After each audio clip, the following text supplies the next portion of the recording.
Hello students, welcome to EPG Pathshala. In this module, we shall be discussing different types of bioreactors. You know, bioreactor is a device that provide this kind of environment that support the microorganisms, and a number of microorganism related reactions are carried out in the bioreactors. Bioreactor is a very important component in industry as well as in those laboratories which are working in the field of microbiology, environment, biochemistry, etc. So, the learning objectives of this module are to study controlled growth conditions of microbes, to understand the applications of bioreactors in environment or in environmental sciences, to study various type of bioreactors with their advantages and limitations, and to study the strategies for selection of a bioreactor. Basically, bioreactors are vessels that are used to perform biochemical reactions by using microorganisms, plant cells and animal cells for the production of different biological products. These bioreactors basically provide controlled environment for optimal growth of biological systems for the production of desired products. For example, fermenters are used in fermentation industries. In the fermenters, low value substrate is consumed by microbial cells or enzymes to produce high value products. As far as fermenters are concerned, they are widely used in food processing, fermentation industry, waste treatment processes, etc. The term fermenter is basically used as a synonym to bioreactors. The first pilot scale fermenter was established in India at Hindustan Antibiotics Limited, Pune in the year 1950s. This figure shows the applications of bioreactors. Bioreactors have very wide applications in a number of fields, and they may have application in pharmaceuticals, biofuel and bioenergy, management of environmental pollution, nutraceuticals and probiotics manufacturing, then in agriculture, in food and beverages industries. So, this list shows that there are wide applications of bioreactors. Bioreactors are different from chemical reactors, where the more support and control required for the growth of biological systems. Bioreactors provide more sophistication due to sensitivity from foreign microbes, because otherwise if there is no sophistication, that may lead to contamination. Regular agitation and aeration is expected within a bioreactor so as to ensure sufficient heat and mass transfer. Bioreactors are highly selective to produce the desired products. Selectivity is much more important in the production of antibiotics, steroids, vitamins, proteins, certain sugars and organic acids. In a bioreactor, rate of reaction is critical as in the biological reactions. A proper incubation time is required to assist the growth of microbes to achieve the desired product formation. This incubation period may depend on the reaction type, product type and type of organisms used in the bioreactor. Besides that, consider the reaction parameters like temperature, pH, substrate concentration, moisture content, salt concentration, vitamins. Oxygen is important for aerobic processes. Then gases generated in the bioreactors and products and byproducts removal prior to design of a bioreactor. Means we have to study, we must have the knowledge of number of parameters before designing a bioreactor, as we have discussed just now. Reactor type varies with the mode of operation and the product generated. Bioreactor types. Bioreactor can be classified in a number of ways. Based upon the type of cultures used, bioreactors are of several types, such as bioreactors used in microbial cell culture, bioreactors used in animal cell culture, bioreactors used in algal cell culture, bioreactors used in microbial cell culture. Microorganisms are used in industry for production of commercially important products, can be divided on the basis of oxygen demand of the microbial cell and the need for stirring. Based on these are also classified into a number of classes, and these classes are aerobic reactors, mechanically driven. The example of mechanically driven bioreactors are stirred tank reactors called as STR reactors, air driven bioreactors, example is airlift reactor, that is ALR, and bubble column reactors, BCR. So there may be classifications on the basis of culture used and on the basis of oxygen demand. Let me discuss some of these reactors one by one. First of all, let me take aerobic reactors, and among aerobic reactors, let me discuss stirred tank bioreactor.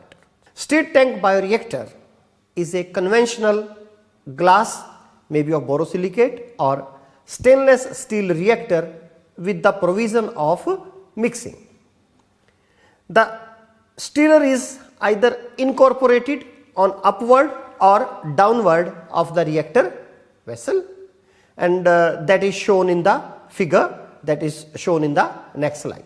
As shown in this figure, the sterile medium and the inoculum are fed into the sterilized tank and air is supplied from the downward. To ensure proper mixing, additional impeller and baffles are also provided within the vessel. This all aid to overcome a whirl effect that could hindrance proper mixing. The number of baffles generally varies within 4 to 8 depending on the diameter of the vessel. During this process, the bubbles generated to air supply are broken down by the agitator system as they move upward. Most widely used impellers are the 4-blade disc turbine called as Ruston type, and the exhaust gas generated during the course of reaction is removed from the top of the tank through gas exhaust pipe while the product come down. What are the advantages of this type of reactors?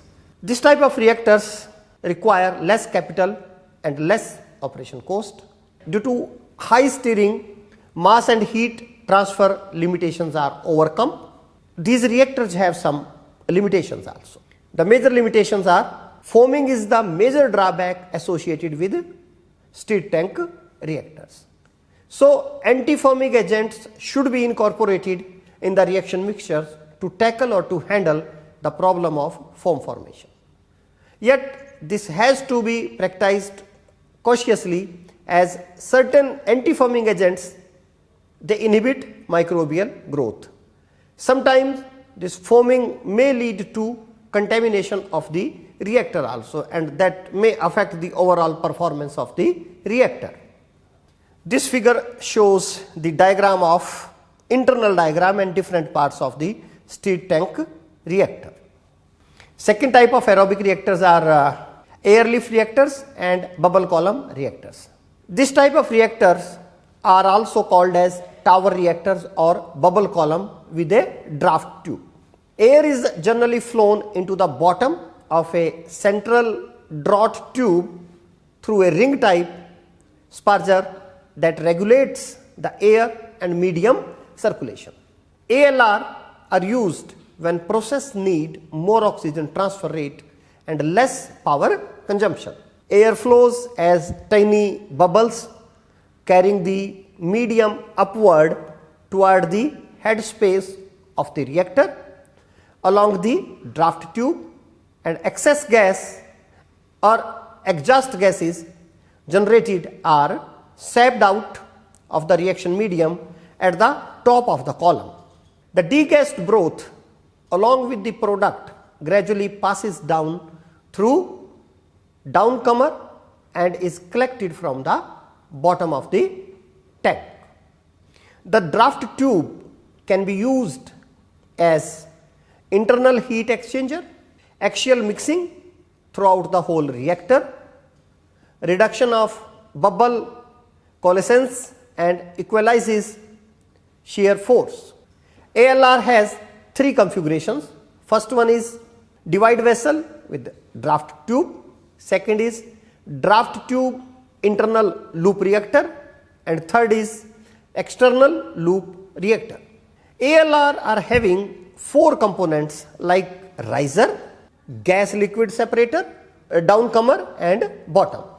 Now, what are the advantages of bubble column reactor? Bubble column reactors are absolutely sterile operation, less internal parts, easy cleaning and no sealing problem. Where these reactors can be applied? This type of reactors can be used in wastewater treatment, production of baker's yeast, beer, etc.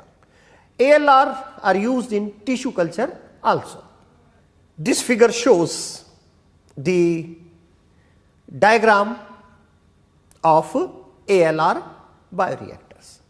What are the advantages?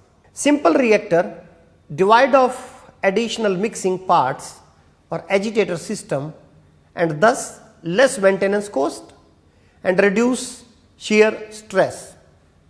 This system is suitable for both plant and animal cells due to low shear rate. It enables homogeneous gas distribution obligatory for aerobic processes, low energy input due to lack of agitation, high degree of heat and mass transfer due to oxygen circulation, enhanced area by volume inside the tank due to absence of mixing shaft. Let me come to the limitations of these reactors. Additional investment for air supply, especially significant in case of large scale processes. High air throughput and pressure is needed for uniform circulation. Difficult to maintain constant concentration of the substrate, nutrients, oxygen and organisms within the reactor at a given time. In this reactor system, foaming impedes proper gas or liquid separation. Nevertheless, these limitations can be overruled by appropriate designing of airlift systems. For instance, instead of single feeding point, multiple feeding provisions must be made to ensure the organisms experience continuous cycles of high growth throughout the vessel, resulting in desirable products, higher yields and lower mortality rates. The same applies for entry point of oxygen. Therefore, it must be delivered at different places within the reactor, with the main stream entering from the bottom of the vessel. Now, let me have a look on the anaerobic reactors. As the name indicating, anaerobic reactors operate in the complete absence of aeration, air or oxygen. These reactors are conventionally employed in the production of ethanol, wine, beer as well as in wastewater treatment. Various byproduct gases are involved from the reaction mixture upon fermentation. Ensure proper mixing, thereby ruling out necessity for mixing apparatus. Let me discuss different types of anaerobic bioreactors. First one is upflow anaerobic sludge blanket bioreactor. This UASB was given by Professor Lettinga working at this Technical University of Delft. UASB bioreactor, upflow anaerobic sludge blanket reactor, is a type of anaerobic reactor which contains a blanket of granular sludge suspended within the reactor. Biomass growth occurs on the fine sludge particles which then form sludge granules having high specific gravity. A stream of feed is pumped upward through a mechanical pump so that the contact between the feed and the granular sludge is ideal. The movement of feed in the upward direction and the pull of gravity upon the sludge bed is downward direction aid in proper suspension of the blanket. This reactor is widely used for the wastewater treatment. Packed bed reactor is another type of anaerobic bioreactors. PBR consists of a hollow tube in which packing material is filled in order to improve the contact between the different phases involved in the reaction mixture. There are generally two types of packings. One is random packing with the objects like Raschig rings, and other is organized packing with structured packing material. Diagrammatic representation of this packed bed reactor is shown in this figure. Packed bed reactors have successfully been used in solid state fermentation. Nowadays, solid state fermentation is widely used to produce a number of products. Microbial culture generally functions in two different forms. One is submerged and other is immobilized form. Immobilized forms of microbial cultures are advantageous over the submerged forms in terms of reduced toxicity caused by inhibitory products, reuse, and minimal or no washout of cells. Another type of reactors are moving bed or fluidized bed reactors called as FBR also. Fluidized bed reactor is a type of reactor in which a variety of multi-phase biochemical reactions can be performed. Generally, a fluid, that fluid may be a gas or a liquid, is pumped upwards through a granular sludge bed at high velocity so as to suspend the sludge properly within the reactor. This process of suspending the sludge granules by maintaining a high pressure of fluid upward is known as fluidization. In this kind of reactors, heat and mass transfer coefficients are very high between particle gas and bed surface. These reactors are mostly used for solid state fermentation because of the following reasons. The reasons are removal of the heat produced during the reaction by the gas phase involved in fluidization, healthy growth of microbes due to efficient aeration by the fluidizing air, instantaneous removal of metabolic products which might inhibit the fermentation process, no temperature gradient due to proper mixing of the substrate, high productivity in comparison to traditional solid state fermentation. Scale up is relatively easy as many parallel fibers can be incorporated. Simultaneous extraction of extracellular products from the reaction mixture is possible. High productivity can be expected. FBRs also have certain limitations. Let me have a look on different limitations of FBRs. In FBRs, clogging of pores possesses problem. High cell growth may deform and rupture the hollow fibers. Accumulation of any toxic byproducts within the fiber may inhibit the microbial growth. Most of the time, FBR is used for Anchorage dependent, that is micro carriers, animal cell cultures and successfully explode in CSTR.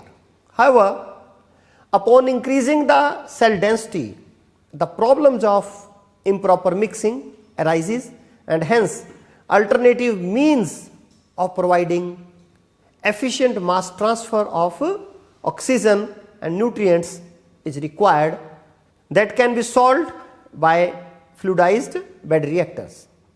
Since the content in this scheme are always in a fluidized state.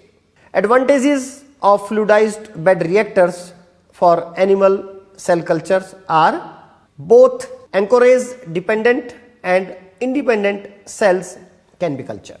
High cell densities can be obtained. Efficient mass and heat transfer can be achieved and less energy requirements. Another type of reactors are those reactors that are called as photobioreactors. Photobioreactors are used for algal cultures. Photobioreactors are basically designed for wastewater treatment, water quality management and algal culture.